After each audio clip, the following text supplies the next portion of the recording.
So how do you put your opponent in check? What does that mean? You put your opponent in check by moving one of your pieces in such a way that would allow you to take your opponent's king on your following turn. Now this can be done in a variety of different ways, of course. Here, let's take a look at a few examples. In this example, we can see that the white pawn moves forward to put the black king in check. In this example, the white rook moves forward to put the black king in check. In this example, the black bishop moves diagonally to put the white king into check. In this example, the white knight moves forward in order to put the black king in check. So then what happens if you find yourself in check? How do you defend yourself? Let's discuss the three methods by which you can remove yourself from being in check. Move, interpose, and take. Firstly, you can simply move your king out of check in such a manner that best prevents you from being exposed to being put back into check again on your opponent's following turn. In the first example, the black king moves right in order to escape check from the white pawn. In this example, the black king moves diagonally, down and to the left, in order to escape check from the white rook. In this example, the white king moves left in order to escape check from the black bishop. In this example, the black king moves left in order to escape check from the white knight. Secondly, you can interpose the check by moving one of your pieces in between the attacking piece and your king. I do want to note, however, that should you find yourself in check by your opponent's knight, that you cannot actually interpose this because knights can hop directly over pieces. Additionally, should you find yourself in the very unlikely case that you're in check with your opponent's pawn, that you cannot interpose this either due to the fact that pawns must be directly diagonal from your king in order to put you in check. In this example, the white rook interposes the check between the white king and the black bishop. In this example, the black bishop interposes the check between the white rook and the black king. Last but not least, you can eliminate the threat altogether by simply taking the attacking piece that has you in check. In this example, the black queen takes the white pawn, eliminating the threat. In this example, the white knight takes the black bishop, eliminating the threat.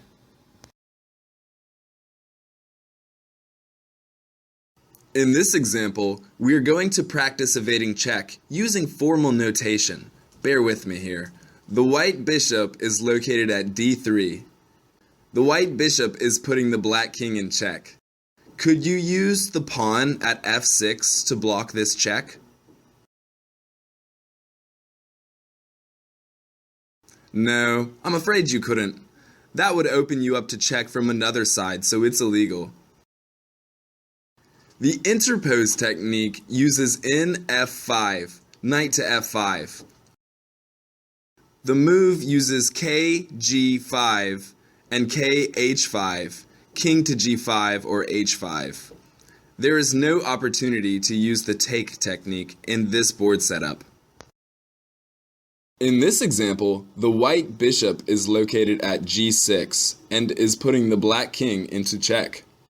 The interpose technique uses in f7 or knight to f7. The move technique uses kd7 or king to d7.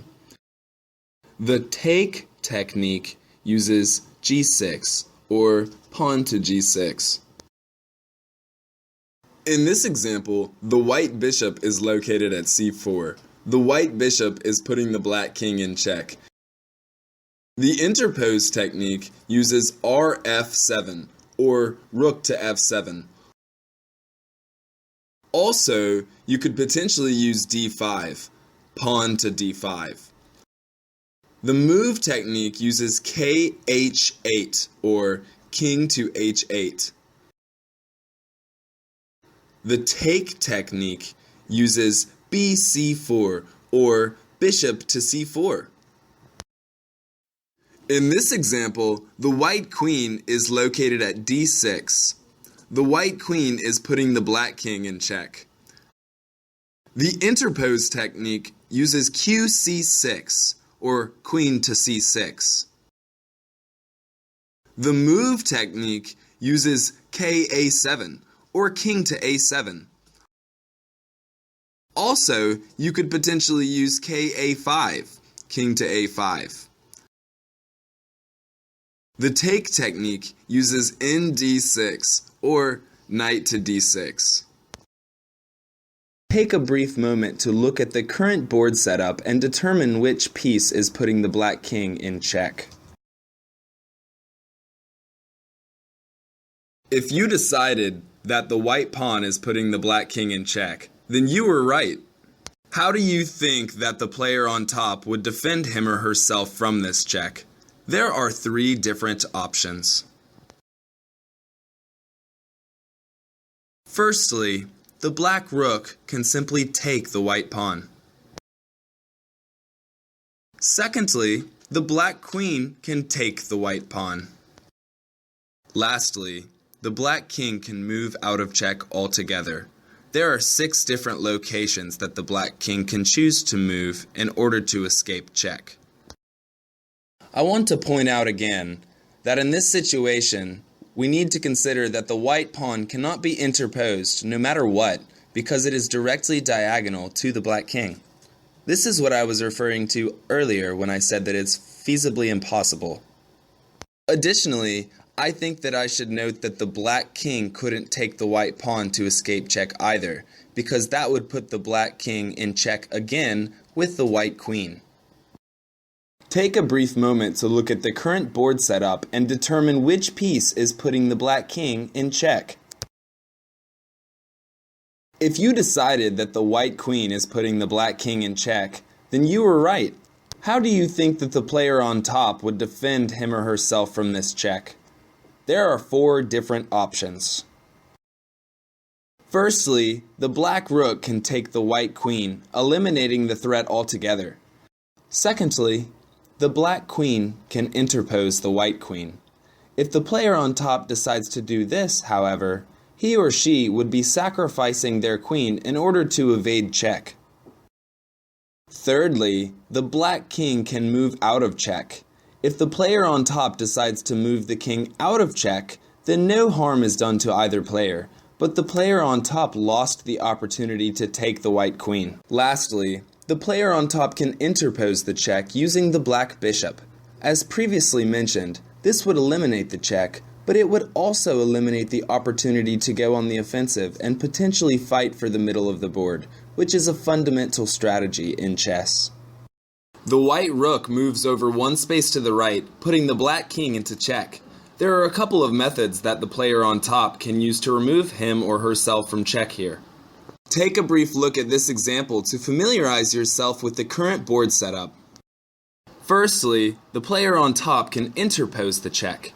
Here, we see the black knight moving down 2 spaces and 1 space left in order to remove the king from harm's way. Do you think that this was the best option? Maybe not. You want to try to think of what your opponent will do in response to all of your moves in as many turns in advance as possible. If the player on top uses their knight to interpose the check, and they have no pieces guarding that knight, it can easily be taken. Now, the king is in check again, and has to move away anyway.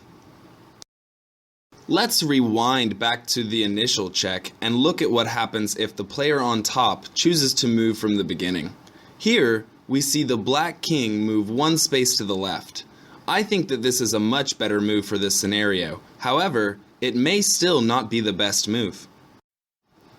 If the player on top decides to move their king out of check by moving to the left, the player on the bottom can simply move their white rook 1 space to the left in order to put the black king in check again. Let's rewind back to the initial check and see if we have any other options. Let's say that the black king still moves, alright, but this time the black king moves diagonally, down and to the right, in order to remove itself from check. What can the player on bottom do now? It's a little bit more difficult for the player on bottom to remain on the offensive now. Check this out. If the white rook moves forward to put the king in check again, oh, it looks like that's a bad move. I think that you get the idea here. This is probably the best move that the player on top can make in order to evade the white rook checking its king.